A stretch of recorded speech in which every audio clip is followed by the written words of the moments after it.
All right, let's talk about food. We love it, we need it, but sometimes what we eat can fight back. I'm not talking about the usual suspects, those pesky bacteria or viruses that get all the headlines.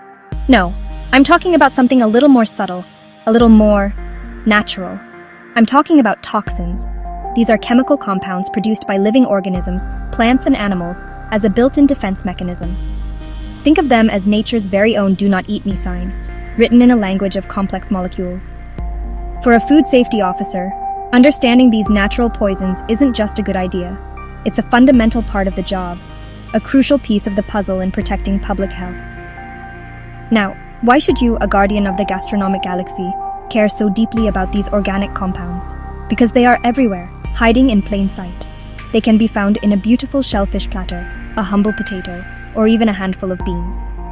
Unlike microbial contamination, which we can often combat with heat, these toxins can be remarkably stubborn. Some can survive cooking, freezing, and even our own digestive acids. This makes them a unique and persistent threat. Your role is to be the detective, the scientist, and the educator who knows where these toxins lurk and how to prevent them from ever reaching a consumer's plate. The stakes are incredibly high. An encounter with these toxins can lead to a wide range of unpleasant and sometimes severe health issues. We're talking about everything from a mild stomachache or a tingling sensation in your lips to severe neurological damage, organ failure, and in the worst-case scenarios, even death. The symptoms can be confusing and often mimic other illnesses, making diagnosis a real challenge. That's why your knowledge is so critical. You are the first line of defense, the expert who can connect the dots between a seemingly innocent food item and a potential public health crisis, ensuring our food supply remains safe and trustworthy. So consider this your field guide to the covert world of natural food toxins. We're going to dive deep, exploring the chemical arsenals of both the animal and plant kingdoms. We'll uncover what these toxins are, how they work their nasty magic, and most importantly, how to manage the risks they pose. By the end of this journey, you'll be equipped with the essential knowledge to identify, understand, and control these hidden dangers. Because in the world of food safety, what you don't know can, quite literally, hurt someone. Let's get our science on. Let's venture into the wild side of the food chain, where animals have developed some truly potent chemical defenses. Animal toxins, or zootoxins if you want to get fancy, are poisons produced by animals themselves. They aren't the result of spoilage or bacterial growth. They are an intrinsic part of the creature. First up on our tour are the notorious marine biotoxins. These are produced by tiny algae and plankton, which are then eaten by shellfish like mussels, clams, and oysters. The shellfish are fine, but the toxins accumulate in their tissues, turning a delicious seafood dinner into a potential health hazard. Ciguatera and paralytic shellfish poisoning are two big players here, capable of causing serious neurological symptoms. Next, we have the superstars of the vertebrate toxin world, and the prime example is the pufferfish, or fugu. This fish contains a killer compound called tetrodotoxin, a neurotoxin so powerful it makes cyanide look like a mild sedative. The toxin is concentrated in the fish's liver, ovaries, and skin. It blocks sodium channels in our nerve cells, leading to paralysis, while the victim remains fully conscious. This is why, in countries like Japan, only highly trained and licensed chefs are legally allowed to prepare fugu. It's the ultimate culinary tightrope walk, where one wrong slice can be the last. This isn't a toxin you can cook away. It's heat-stable and unforgiving. Now let's talk about a smaller but still significant threat: insect toxins. While we don't typically think of insects as part of our main diet in many cultures, they are a food source for some, and their toxins can inadvertently contaminate other foods. For instance, certain beetles can produce cantharidin, a blistering agent, which can contaminate grains if the beetles are harvested along with the crop. While rare, it's a perfect example of how interconnected our food system is. The key takeaway here is that the animal kingdom's defenses are diverse and can pop up in the most unexpected places, from the deep sea to a grain silo. So what's the common thread with these animal toxins? They are potent, often target the nervous system, and are usually resistant to normal food preparation methods like cooking. For a food safety officer, this means that prevention is paramount. Your job involves understanding food sourcing, knowing which species pose a risk, and ensuring that proper harvesting and preparation protocols are followed to the letter. You can't just rely on a thermometer to make these foods safe. You have to rely on knowledge, diligence, and strict controls. These animals aren't trying to be malicious. They're just trying to survive. Our job is to make sure we survive eating them. It is critically important that we draw a clear, bright line in the sand between two very different types of foodborne troublemakers: animal toxins and bacterial toxins. Think of it like this. An animal toxin is like a preloaded chemical booby trap that is part of the animal itself. The pufferfish is born with the potential to carry tetrodotoxin. On the other hand, a bacterial toxin is the result of an invasion. It's what happens when microorganisms, like Staphylococcus aureus or Clostridium botulinum, set up camp in our food and start producing their own nasty waste products. One is an inherent property, the other is a consequence of contamination and improper handling. Let's break down the origins. Animal toxins are synthesized by the animal's metabolism, or accumulated from its diet, as we saw with shellfish. They are part of the food's natural state. Bacterial toxins, however, are produced when bacteria multiply in the food. This usually happens when food is left at unsafe temperatures for too long, the infamous danger zone. So, a perfectly safe piece of cooked chicken can become a source of bacterial toxins if it's left on the counter for hours, allowing bacteria to grow and release their poisons. The chicken itself wasn't the problem. The microbial squatters were. The mode of action and stability also differ greatly. Many animal toxins, especially neurotoxins like tetrodotoxin and saxitoxin, are heat stable. You can boil, bake, or fry them, and they will still be just as dangerous. They are chemical compounds that don't break down easily with heat. In stark contrast, many bacterial toxins, like the one from Clostridium botulinum, are heat label, meaning they can be destroyed by thorough cooking. This is a crucial distinction for control strategies. For bacterial threats, proper cooking is a primary line of defense. For inherent animal toxins, the main defense is avoiding the toxic parts or the entire animal altogether.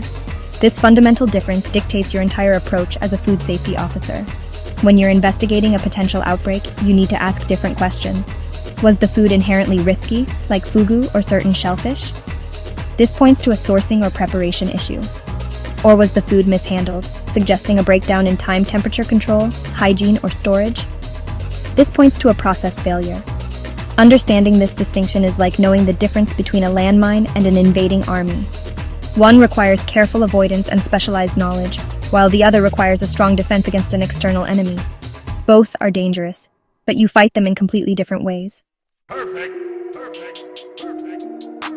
Now, let's turn our attention to the silent, stationary world of plants. Don't let their peaceful appearance fool you. They are master chemists, and they have been brewing up poisons for millions of years to ward off hungry herbivores. These are called phytotoxins. A classic example is cyanogenic glycosides, found in the seeds of apples, pits of apricots and cherries, and in raw cassava. When these plant tissues are crushed or chewed, an enzymatic reaction occurs that releases a very famous poison, hydrogen cyanide. This nasty chemical interferes with our body's ability to use oxygen, effectively causing cellular suffocation. Proper processing, like soaking and cooking cassava, is essential to neutralize this threat. Next on our list are the glycoalkaloids, with solanine and chaconine being the two you need to know. Where do they hang out? In members of the nightshade family, most notably the humble potato. These toxins are concentrated in the green parts of the potato, the skin, the sprouts, and any flesh that has turned green from light exposure. They can cause gastrointestinal distress and neurological symptoms. This is why your grandmother told you to cut away the green bits and never eat a bitter-tasting potato. It's not just an old wives' tale, it's solid food safety advice. Proper storage away from light and peeling before cooking are your best defenses. Then we have the lectins, a type of protein found in many plants, but they are especially potent in raw or undercooked beans, particularly red kidney beans. Lectins can bind to the lining of our digestive tract, causing severe nausea, vomiting, and diarrhea. The good news is that lectins are your classic heat labile villains. Boiling them for at least 30 minutes completely denatures the protein, rendering them harmless. Using a slow cooker on a low setting, however, might not get hot enough, which can actually increase toxicity. This is a perfect case where the right cooking method is not just about taste, but about detoxification. Finally, we have a rogues gallery of other plant-based threats. Mycotoxins are poisons produced by fungi, molds that can grow on crops like grains, nuts, and corn. Aflatoxin in peanuts is a well-known and dangerous example. Pyrrolizidine alkaloids are found in certain weeds and can contaminate herbal teas, honey, and grains if those weeds are accidentally harvested.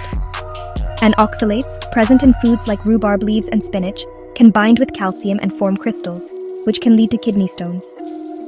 Each of these requires a different control strategy, from proper drying and storage of grains to simply avoiding eating certain plant parts, like rhubarb leaves. The plant world is beautiful, but it demands respect and knowledge.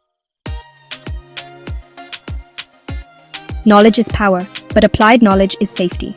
Let's talk about the practical, hands-on strategies for disarming these natural toxins right where the action happens, in the kitchen and during processing. For our marine biotoxin threats in shellfish, the strategy is all about avoidance and sourcing. There is no kitchen trick to make a toxic mussel safe. The control lies with the harvesters and regulatory bodies who monitor algal blooms and close shellfish beds when toxins reach dangerous levels. As a food safety officer, your job is to ensure that shellfish sold in markets and restaurants come from approved, monitored sources. That paper trail is the consumer's lifeline. When it comes to those tricky plant toxins, cooking is often our greatest ally.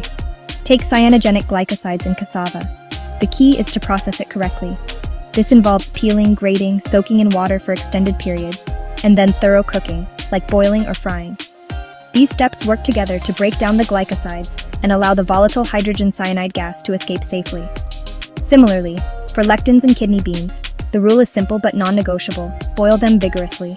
Soaking them overnight helps, but it's the rolling boil for at least 30 minutes that truly deactivates the toxic lectin proteins. Never ever trust a slow cooker for this job. For glycoalkaloids in potatoes, the defense is mechanical and visual.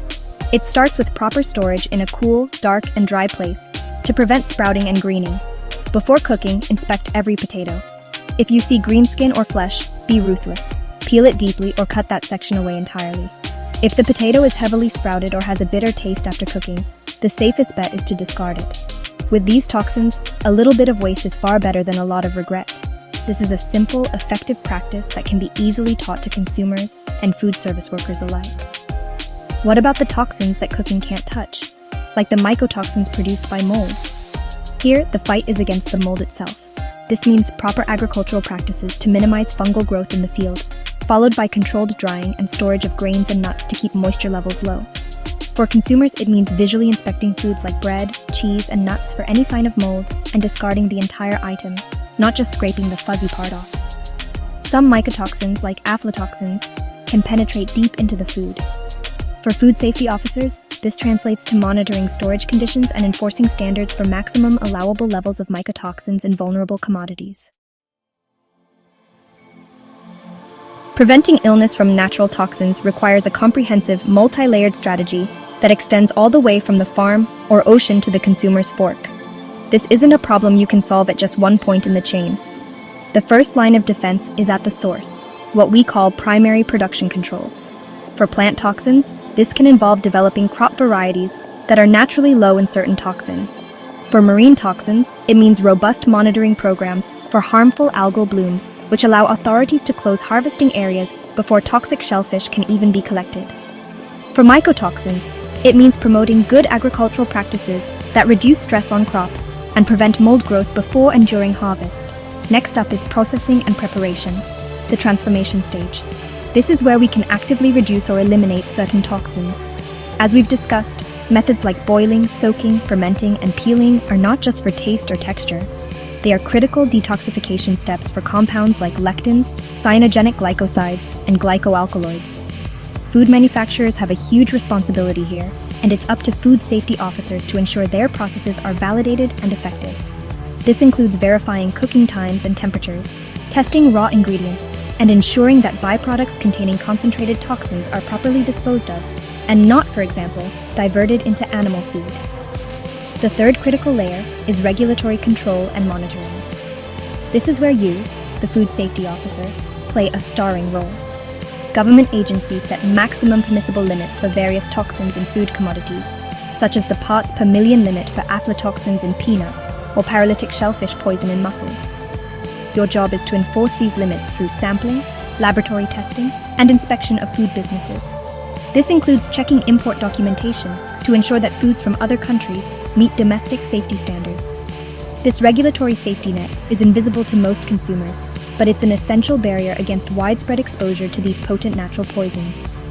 Finally, the chain ends with the retailer and the consumer. Education is the ultimate tool here. Clear labeling, consumer advisories, and public health campaigns are vital. For example, providing information on how to properly prepare dried kidney beans or why one should avoid green potatoes empowers the public to protect themselves. Retailers must ensure they are sourcing from reputable suppliers and storing food correctly. The entire system, from farmer to regulator to home cook, must work in concert. A breakdown at any single point can undermine the safety of the entire chain. Mastering toxins means mastering this entire system of integrated controls. Time to see what's stuck in that big brain of yours. Here are a few multiple-choice questions to test your newfound expertise on the sneaky world of natural toxins. These are designed to mimic what you might see on an exam for a food safety officer. No pressure, but the public's health is counting on you. Grab a pencil, and let's see how you do. Good luck. 1. Which of the following toxins is heat-stable and commonly associated with pufferfish? A. Botulinum toxin. B. Lectin. C. Tetrodotoxin. D. Selenine 2. A consumer reports severe nausea and vomiting after eating a chili made with beans that were cooked in a slow cooker on low heat. Which toxin is the most likely culprit? A. Cyanogenic glycosides. B. Phytohemagglutinin, a type of lectin. C. Aflatoxin. D. Ciguatoxin. 3. A food safety officer inspects a batch of potatoes and observes significant greening on the skin and sprouts. Which toxin is the primary concern? A. Oxalate. B. Pyrrolizidine alkaloid. C. Mycotoxin. D. Glycoalkaloids, solanine and shakinine. 4.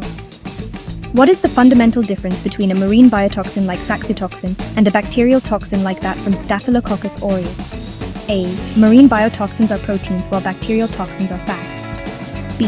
Marine biotoxins are inherent to the food, accumulated while bacterial toxins result from contamination and growth. C. Marine biotoxins are only found in fish, while bacterial toxins are only in meat. D. Marine biotoxins can be destroyed by freezing, while bacterial toxins cannot.